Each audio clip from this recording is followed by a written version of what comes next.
America is home to 33 million small businesses, the beating heart of communities across the country. And proof that the American dream is still alive. This is a show about those dreamers and doers and the communities they serve. Their real life stories. Their struggles and successes. Their grit, determination, and passion. And the people who fight to keep their American dream alive. I'm Alfredo Ortiz. I'm Elaine Parker. And it's time for another episode of Main Street Matters, America's small business megaphone. Hello and welcome to another episode of Main Street Matters, America's small business megaphone. I'm Alfredo Ortiz, CEO of Job Creators Network. Please subscribe to the show at SalemPodcastNetwork.com or wherever you get your podcasts. Today, Steve Moore joins the show again, and Steve is an economist and author serving as a distinguished fellow in economics at the Heritage Foundation and co-founder of the Committee to Unleash Prosperity in 2018. Worth Magazine named Steve one of the 75 most influential people in the world dealing with economics and finance. I think you're actually the most influential people, you and our laughers. So I couldn't be more honored to have my friend Steve on the show. So Steve Moore, take it away. Hi, Alfredo. Great to be with you. I'm feeling good about things. I know you've been working hard there at Job Creators Network. Proud to be associated with you guys. And it's going to be a race down to the finish, but I'm feeling pretty confident. I don't want to be overly confident. But, you know, in my new book, The Trump Economic Miracle, which just came out about a week ago, that I wrote with the great Arthur Laffer, we really document that when it comes down to what I call the kitchen table issues and the pocketbook issues, those are, where Trump really has a commanding lead. He wants to cut taxes, deregulate, produce more American energy. And Kamala, I saw her yesterday, by the way. I was just stunned. She was saying her only way of reducing the massive $35 trillion debt and the $2 trillion a year deficits is to just hire more IRS agents and raise taxes on the rich. I mean, they can't even think of a single government program they want to get rid of. One other quick thing, if I may, because, you can tell I'm kind of pumped up. I love this idea of the Elon Musk Government Reform Commission. We've needed this for the last 20 years. I tried to get Trump to do this back in 2017, but they had so many other things they were working on. But can you think of anybody better than Elon Musk to look through all the nooks and cranny of government and all the agencies, the thousands and thousands of programs, and find ways we could eliminate redundancy, inefficiency, waste, fraud, obsolescence? I really believe, Alfredo, that we could find $1 trillion of waste and duplication and inefficiency in government. And I don't think the American people would even notice it was missing. Yeah, I completely agree. And I will tell you that once President Trump wins and he appoints Elon Musk to that, I will tell you that I have a great plan for him already with SBA that eliminates the entire agency in D.C. and pushes it back out to the states, which is where it should be. Because as you know, small business owners are 2/3 of new job growth, employ about 50% of the labor force in this country, yet everything's like centered, the SBA is in D.C. Why? I don't know. Employ hundreds and hundreds and hundreds of people in a building that basically remains 90% empty. So that would be my first one. I would tell Elon, don't worry about SBA. I'll handle that one for you. That's fantastic. But no, it's a great idea. But Steve, you mentioned that Donald Trump wants to extend the tax cuts, but I thought that was a tax cuts for millionaires and billionaires. So a couple of comments on that. First of all, even if you we just ran these numbers, I know you're familiar with them, Alfredo, but even if you took every single penny from every millionaire and billionaire in the country, that still wouldn't raise enough money to balance the budget. And by the way, if you took every penny of millionaires and billionaires, there wouldn't be any millionaires and billionaires left. They wouldn't be here in the country anymore. So it's, when Kamala says, oh, we're just going to raise tax on the rich, it never has worked. And, if you look at what happened under Trump, you were there. We all participated in that. You did the famous, bus tour around the country that I was proud to be part of. But that has made a huge difference. And Kamala basically is going to allow that to, I want people to understand that if Kamala wins, just by doing nothing, she can allow that Trump tax cut to go away, and all the Yeah. positive impact of it would be eliminated. You're talking about the biggest tax increase ever, and it could be done just by her sitting on her hands and doing nothing. So Trump's top Yeah. priority is to make sure that that policy that has been such a, and by the way, the small businesses, you were there, we did a lot for small businesses. We cut their Oh, yeah. taxes quite a bit because we want them to Yeah. hire more workers. Well, that's exactly right. I mean, and again, I want to spend a little bit of time on this because it's so important. We all know what it's like when small businesses get shut down because we sat it during COVID and watched them get shut down. It was horrible impact to our communities. But again, 2/3 of new job growth in the hands of small businesses, 50% of the employee force. And so when we did the Tax Cut and Jobs Act, they got two amazing benefits from that, right? The 20% tax deduction and immediate expensing, which I think was actually even more important than the 20% tax deduction. Don't get me wrong, the tax deduction was important, but I really think that's where we saw a massive investment back into their businesses.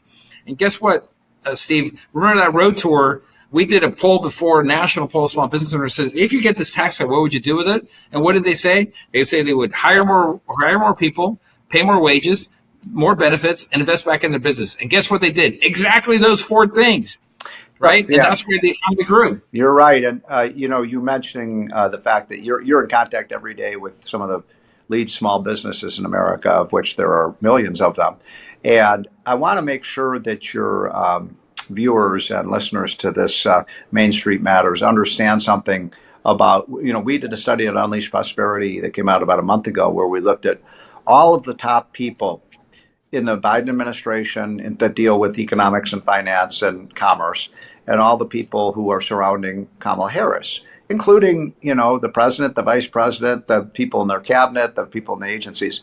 And what we found was that almost none of them have any business experience whatsoever. So these are the people who are telling businesses how to run their business. They have no, Yeah. By the way, I'm not saying they don't have experience running a business. We found that most of them have never even, I shouldn't say most of them, the median number of years of business experience was close to zero. So Yeah, they all it's come crazy. from academia, or they come from or they're community organizers, or they're lawyers, or they're just government officials. They know nothing about how to hire people, how to make a payroll, how to make a business profitable. So why would we expect them? If you put Kamala, by the way, Kamala is Exhibit A, right? She has 1 year of business experience, and that is a fabricated 1 year of working at McDonald's, and we don't even know if that happened. So It wasn't even a year. It was just a summer, and that was fabricated. Yeah, exactly. So what's the joke? That we know that she's doesn't have a very accomplished career when she has to lie on a resume about working at McDonald's. Yeah. But my point is, look, I don't agree with everything Donald Trump does. I'm not, I'm with him about 80% of the time, and I argue with him about stuff that I disagree with. I would say I agree with Trump 80% of the time, and I probably agree with Kamala about 2% of the time. But my point is that Donald Trump is a businessman. He is a very successful businessman, and we need that in Washington. We really desperately need that back. Yeah, absolutely. So, Steve, there's been a lot of conversation about Donald Trump's plan. I would say let's talk about Kamala's plan, but she has none, so we can't really talk about something that doesn't exist, right? So, talking about Donald Trump's, a lot of conversation about tariffs. And I know you and I have had conversations along the way over the years during Trump administration about tariffs, right? And I know you're a free market thinker and stuff like that. Tell us how, from your perspective, how Donald Trump uses tariffs in negotiation with other countries. Well, I just want to start by saying I am a free trader, and my buddy Art Laffer would say that free trade is one of the pillars of prosperity. One of the reasons America has become the richest and most prosperous countries in the world is that we do have open markets, and I want to keep it that way. But, it is also true that other countries are taking advantage of us, and Trump recognized that, when he first started running for president. And it's as true today after 4 years of Biden and Harris as it was when he first came into office in 2016. And so he does use tariffs as a bargaining chip, as a kind of weapon. I always tell people, if you want to understand Donald Trump, you have to read his book, The Art of the Deal. The Art of the Deal. Trump. I've gotten to know him pretty well. He is the best negotiator I've ever seen. He really is. I mean, he is an expert negotiator because he understands the concept of leverage.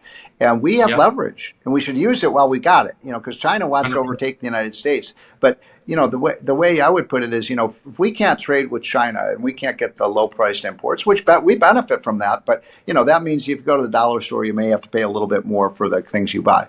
But if China can't trade with us, their entire economy collapses, right? They can't possibly grow because their entire economy is devoted to exporting things to the United States. Right. Trump understands that, and he's playing a game of chicken with President Xi. He's saying, if you don't stop stealing our technology, if you keep building up your military in an aggressive way, if you keep punishing our exports to you with high tariffs, we're going to hit you hard. And I guarantee you, if he gets in, you're going to see a change in China's behavior. Yeah, absolutely. I think the steel industry is, quite frankly, the best example of that, where I think Trump did use tariffs to try to save the American steel industry. I saw an interview with a bunch of the steel workers, the rank and file steel workers at U.S. Steel. They actually are supportive of Trump's efforts of using tariffs because they believe that the tariffs saved their company and saved the steel industry. And I think that's exactly right. I think Trump uses it as a cudgel, really, right, to other countries that basically says, okay, go ahead and try us, right? But if you start dumping your products into our country, I'm going to come after you, right? And so, we really need to do, I think, a better job, though, of making clear, I think, to the American public that that's what they're doing. Because, the one thing about Kamala Harris and the Democrats is that they do own 90% of the media basically out there, right? And in terms of kind of share of voice, right, they outvoice us, right? So we got to make sure we're so clear, I believe, and articulate in terms of these issues, and get folks like you and Art Laffer and all that really talking about out there as much as we can in social media, because the amount of lies that come out of her and the Democrat Party are unbelievable. Again, like the Tax and Jobs Act is a prime example. I know exactly what it did for our small business owners. I mean, I personally saw it and felt it. And it was the best thing that could have ever happened to our small businesses. And it will be an absolute tax hike of 100. Basically, all of our small business owners will get a tax hike of at least 20% because that deduction goes away. Well, yeah, well said. And, one of the guys I admire most in America, and I know you do, is Bernie Marcus, the great Bernie Marcus, who was really one of the founders of Job Creators Network. Yeah. And I always remember what he said, and he said this many times, and correct me if I got this wrong, because you know him better than I do, but he said, if the regulations that are today in place, if they had been in place 30 or 40 years ago when he started Home Depot, they could not have started that company. So that really had a big impact on my thinking. I mean, here is one of America's iconic companies that employs hundreds of thousands of workers. Almost 500,000 people. How many? 500,000 people. 500,000 people. And he said we couldn't do it with the regulatory framework we have today. It just wouldn't be. They couldn't make a profit. And by the way, profit is not a dirty word. I know people in Washington, it's very simple. You can't have jobs without businesses, right? And you can have businesses without profits. And so all this idea of these greedy corporations that are making too much profit. No, profit is what makes the world go round. That's why we're so, I want our companies to be profitable. And we've got these regulations like a chokehold on our businesses. And the taxes are just part of that. So, we got to get a pro-business president. We just do. Someone who understands business, And again, folks, I'm not a rah guy for Trump. Sometimes when I don't like his policies, I'll tell him that.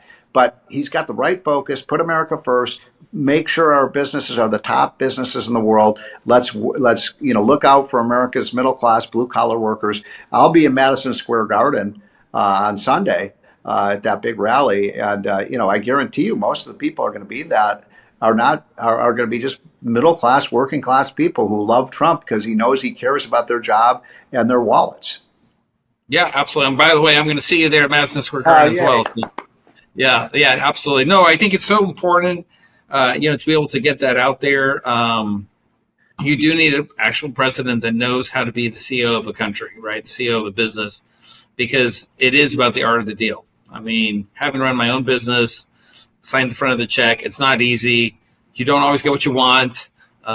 It's just something that the left does not understand. And so I think with folks like you and Art Laffer and your new book, again, what's the name of your new book, Steve? It's really easy to remember. It's called The Trump Economic Miracle. And by the way, do you know who came up with that title? Trump.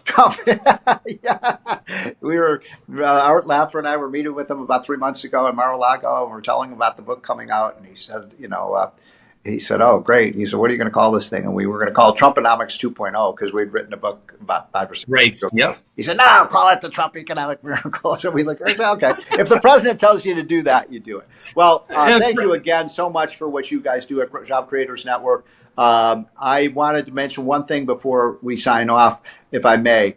Yes, please. You have everyone listening to this and watching this, you have a moral, patriotic duty to vote. I don't want people, I think Trump's going to win, but, this is a close race right now. And I get tired of people complaining about the politicians and then they don't go out and vote. This is we always say that you could not get two presidential candidates who are more diametrically opposed about where they want to take America. And I think Trump has the right path forward. You do too. But get out and vote early if you can. I mean, because if you vote early, you have 100% propensity for your vote to count. Sometimes if people wait till election day, they something comes up, they can't vote. Yeah. We need every single vote. Think about this, Alfredo. 4 of the last 6 elections have been decided by less than 100,000 votes out of millions and millions cast. Yeah. So come on, this really is, and all the races too, not just the presidential race, down the ballot. I think we could see a red wave election, bring in a lot of pro-business, pro-free market, pro-America politicians, and I think we could make dramatic change. And I think when Trump wins, I think it's going to be like taking a champagne bottle and shaking it up and taking that corporate. I think the economy is just ready to explode. Yeah, no, absolutely. And I like saying my Democrat friends who are out there, I like kind of repeating something that they like saying is, go ahead and not only vote early, but vote often. Yeah, there you go. Well, I'm from Chicago. I know that. Well, great. Thank you for what you guys do at Job Creators Network. You're a tour de force for freedom and free enterprise and small business concerns, and thank God. And so I look forward to working with you when we're both in the White House. I love it. Well, Steve, thank you again for joining Main Street Matters, America's small business megaphone. Main Street Matters is part of the Salem Podcast Network. And new episodes debut every Wednesday and Friday. So please subscribe at salempodcastnetwork.com or wherever you get your podcast. And we'll be back soon with another episode of Main Street Matters. And goodbye for now.